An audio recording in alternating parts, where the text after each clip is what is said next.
बेहतर से बेहतर प्रयास करो, मिले पॉलिटेक्निक तो बीटेक की तलाश करो। जैसे आपने फोड़ दिया पॉलिटेक्निक, ऐसे टूट जाए एसएससी जी, आरआरबी जी, ऐसे में क्या है अपने में हीरा तलाश करो, अपने में क्या है हुनर तलाश करो। नमस्कार मित्रों, एक नए वीडियो में आप लोग का क्या है दिल से स्वागत है। इस वीडियो में हम ये चीज समझने वाले हैं कि ईपी पॉलिटेक्निक की जो काउंसलिंग है वो स्टार्ट है। तो 2022 के लिए कौन स्टूडेंट काउंसलिंग नहीं सॉरी यहाँ पर क्या होगा, स्कॉलरशिप काउंसलिंग अब तक भी माइंड में चल रहा है काउंसलिंग, आप लोग कॉलेज पा गए हैं। तो अब आपकी जो समस्या बचती है स्कॉलरशिप संबंधित, तो स्कॉलरशिप संबंधित का जो डेट क्या है, किसको मिलेगा तथा डॉक्यूमेंट क्या क्या डॉक्यूमेंट लगते हैं, ये आपके जो सवाल हैं।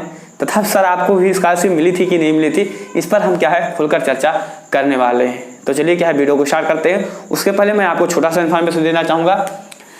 जिस नाम से हमारा यूट्यूब चैनल बना है भैया, उसी के नाम से हमारा टेलीग्राम चैनल भी बना हुआ है। तो जाकर आप उसे ज्वाइन कर लीजिए। वहाँ पर फायदा क्या होगा, अगर आप पॉलिटिक्स संबंधित कोई चीज़ पूछना चाहते हो, सिलेबस पूछना चाहते हो, कैसे तैयारी करें, तो आप उसे ज्वाइन करके, या आप पॉलिटेक्निक प्रीवियस ईयर बुक चाहते हो, या सरन चाहते हो, या बुक का पीडीएफ चाहते हो, सरन चाहते हो, पिछले वर्षों का पेपर चाहते हो, तो वहाँ पर मैं क्या है आप डाल दूंगा, तो इजीली वहाँ पर आपको मिल जाएगा। आप कमेंट कीजिए, मैं आपको क्या है आपके पास भेज दूंगा। किसी भी सेमेस्टर का और किसी भी ब्रांच का इजीली आपको दे सकता हूँ। या आप जो हमारे BT UP previous year paper डालकर आप गूगल से भी डाउनलोड कर सकते हो, क्योंकि आने वाले समय में आपको सरन लेना पड़ेगा। तो उससे अच्छा है कि आप फ्री में इन सब चीज़ों को प्राप्त कर सकते हो। तो चलिए, और एक चीज़ आप और कमेंट करके बता दीजिएगा कि आपको नेक्स्ट वीडियो कैसा चाहिए। आप सिविल से हैं, मैकेनिकल से हैं, इलेक्ट्रिकल से हैं, केमिकल से हैं, तो आपको क्या है क्लासेस चाहिए तथा आपको सिलेबस वगैरह बारे में जानना है, तो आप हमें कमेंट करके जरूर बताइएगा। तो चलिए सबसे पहले हम डेट संबंधित आपको मैं बता देना चाहूँगा। देखिए जो आपका डेट है वो लगभग में क्या है आपका मिड नवंबर है, यानी कि 11 नवंबर तक है लगभग में डेट, लास्ट डेट बात करें। लेकिन हर साल जो लास्ट डेट होता है वो वैरी करता रहता है, जो मुझे डेट लगभग में याद आ रहा है। लेकिन आपको लास्ट डेट का इंतजार बिल्कुल नहीं करना है। लास्ट डेट का इंतजार करोगे तो आखिरी में क्या होगी, साइट बंद हो जाएगी। तो दोस्तों 10,5 रुपए की बात है नहीं, तो आपको लास्ट डेट का इंतजार नहीं करना है। नवंबर में है आपका डेट, जाकर आप यूपी स्कॉलरशिप के ऑफिशियल वेबसाइट से आप चेक भी कर सकते हो, या सरकारी रिजल्ट से। तो आपका नवंबर, आपको लास्ट डेट का बिल्कुल इंतजार नहीं करना है ना। बात करें किसको मिलेगा, उसके पहले मैं आपको बता देना चाहूँगा, मैंने भी पॉलिटेक्निक किया है 18 से 21 के बीच में। तो मुझे पॉलिटेक्निक में स्कॉलरशिप मिला कि नहीं मिला, तो दोस्तों मुझे 11 जैसे पता है कि आपको 11,000 एडमिशन का लगता है, 11,000 रुपये एडमिशन का लगता है। और जो मुझे स्कॉलरशिप मिला है वो 14,000 3 बार में मिला हुआ है, 3 बार में मिला हुआ है। यानी कि first year, second year and third year तीनों साल मिला है, यानी कि टोटल मुझे 42,000 रुपये मिला है। अब आप कहोगे सर आपका आ गया, तो हम लोग का हो सकता है ना आए इस बार। तो देखिए सबसे पहले जो स्कॉलरशिप लगती है वो टेक्निकल स्टूडेंट की लगती है, और उसके बाद में मेडिकल स्टूडेंट की लगती है। फिर क्या है जो आर्ट साइंस या साइंस साइड के स्टूडेंट होते हैं, यानी बीए बीएससी वालों की बाद में लगती है। तो पहले आप लोग की जो स्कॉलरशिप है वो लगेगी, तभी अदर कैटेगरी के स्टूडेंट की जो आप स्कॉलरशिप है लगती है।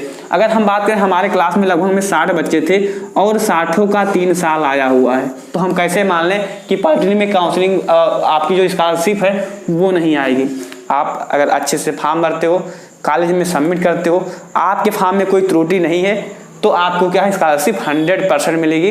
मैं ये श्योर कह रहा हूँ। 3 साल के मध्य में चाहे गोंडा का हो चाहे आदमपुर का हो, मैंने देखा कि 100% क्या है स्कॉलरशिप आई है, तो 100% स्कॉलरशिप आएगी। इसमें आप निसंदेह अच्छे से डॉक्यूमेंट, क्या क्या डॉक्यूमेंट लगेंगे, क्या गलतियां नहीं करना है, इस पर हम आगे तो चर्चा करेंगे। तो किसको मिलेगा, तो जो फॉर्म भरेंगे कॉलेज में सबमिट करेंगे 100% मिलेगा। यानी किसको मिलेगा, सबको मिलेगा। किसको मिलेगा, सबको मिलेगा। इसमें आपको कोई डाउट नहीं होना चाहिए कि हमको मिलेगा कि नहीं मिलेगा।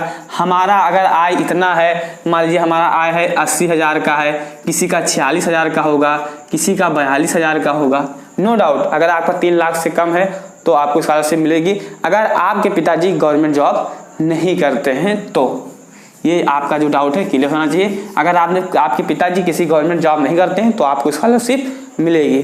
नेक्स्ट हम बात करें डॉक्यूमेंट के बारे में। तो देखिए जब आप स्कॉलरशिप का फॉर्म भरते हो तो आपको एक गलती नहीं करना है।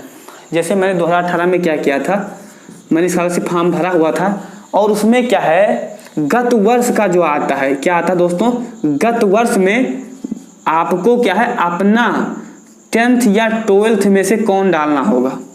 तो 10th 12th में से अगर जिसके परसेंटेज मार्क्स अगर अच्छे हैं, जैसे अगर आपने 10th 80% है, 12th में 60% है, तो आपको गत वर्ष में ये वाला डालना होगा। अगर ये चेंज है, यहाँ पर 70 है, यहाँ पर क्या है मान लीजिए 75 है या 80 है, तो आप क्या है ये डालिए, यानी कि जिसमें परसेंटेज मार्क्स अधिक हैं वो आपको डालना होगा। ऐसा मैं क्यों कह रहा हूँ, क्योंकि मेरे साथ भी हुआ है और बहुत सारे बच्चों के साथ हुआ है जिनका परसेंटेज मार्क्स गत वर्ष का कम रहता है, उनकी जो स्कॉलरशिप है वो क्या है लेट में आती है। क्योंकि मेरी लेट में आई थी तो इसलिए मैं आपको बता रहा हूँ। मैंने मेरा परसेंटेज हाई स्कूल इंटर में कम था और हाई स्कूल में लगभग में 85-86 था। तो हाई स्कूल वाली क्या है मैंने इंटर वाला डाल दिया था, तो इंटर वाले के कारण नहीं आ पाई थी, लेट में आई थी। तो इसीलिए क्या है आपको क्या है जिसमें परसेंटेज मार्क्स अधिक हैं वही आपको क्या है फिल करना होगा। अगर डॉक्यूमेंट के बारे में बात करें तो पहली चीज़, जब आप स्कॉलरशिप फॉर्म अप्लाई करोगे तो आपको एक रिसीविंग मिलेगी, यानी कि फाइनल प्रिंट आउट मारने के बाद में आपको एक प्रिंट आउट मिलेगा। वो लगभग में 2 से 3 पेज में होता है, वो आपको क्या है सबमिट करना होगा। उसके पीछे लिखा भी होता है क्या क्या डॉक्यूमेंट आपका चाहिए। जब आप अपना फाइल प्रिंट आउट निकालोगे तो उसमें लिखा भी होता है क्या क्या चाहिए, और या आप जो चीज़ उसमें फॉर्म में लगाते हो वही चीज़ आपकी लगती है। जैसे बात करें, आपका फॉर्म चाहिए जो आपने स्कॉलरशिप भरा है, रिसीविंग, जिसे हम फॉर्म रिसीविंग भी बोल सकते हैं। उसके बाद में आपका क्या चाहिए, आय चाहिए। आय है वो सबका लगेगा, है ना, आय हैगा। फिर नेक्स्ट है जाति। जाति जो है जनरल कैटेगरी का नहीं लगता है, उनका क्या लगता है, निवास लगता है। तो जो जाति होती है वो SC ST OBC की लगती है। निवास होती है वो किसकी लगती है, अनरिजर्व यानी कि जनरल कैटेगरी की लगती है। तो ये चीज़ आप समझ गए, फॉर्म लगेगा, आय लगेगा, जात लगेगा, निवास लगेगा। नेक्स्ट है हमारा RBI पर जो आपने फीस सबमिट किया होगा वो आपका लगेगा, और आपकी ID में जैसे आपका आधार कार्ड लगेगा। इन्हीं सब के डॉक्यूमेंट के साथ में फ़ोटो आपका नहीं लगता है। जो कह रहे हैं फ़ोटो भी लगेगा, तो स्कॉलरशिप भरने में फ़ोटो तो लगता है, लेकिन जमा करते टाइम आपको कॉलेज में फ़ोटो नहीं लगता है। लेकिन जब आप स्कॉलरशिप भरोगे, फॉर्म भरोगे, तो एक फ़ोटो क्या स्कैन करना पड़ता है, यानी ऑनलाइन के टाइम पर लगेगा, ऑफलाइन जमा करने में आपको नहीं लगता है। तो इन्हीं सब डॉक्यूमेंट के माध्यम से आप जाकर स्कॉलरशिप फॉर्म अपने कॉलेज में सबमिट कराइए और जमा कीजिए। और जब आपका क्या स्कॉलरशिप फॉरवर्ड होता है तो आपके कॉलेज से क्या है मैसेज भी आता है कि इंस्टीट्यूट जो आपकी स्कॉलरशिप फॉर्म है वो इंस्टीट्यूट बाय क्या है आप डिस्ट्रिक्ट को ट्रांसफ़र किया गया। डिस्ट्रिक्ट से फिर आप क्या है यानी विकास भवन में ट्रांसफ़र होता है, विकास भवन से क्या है हेडक्वार्टर BTUP को ट्रांसफ़र होता है। उसके बाद में आपकी स्कॉलरशिप क्या है भेज दी जाती है। तो आई होप ये चीज़ आपको समझ में आई होगी। तथा आपको नेक्स्ट वीडियो कैसा चाहिए आप हमें कमेंट बॉक्स में कमेंट करके बताइएगा।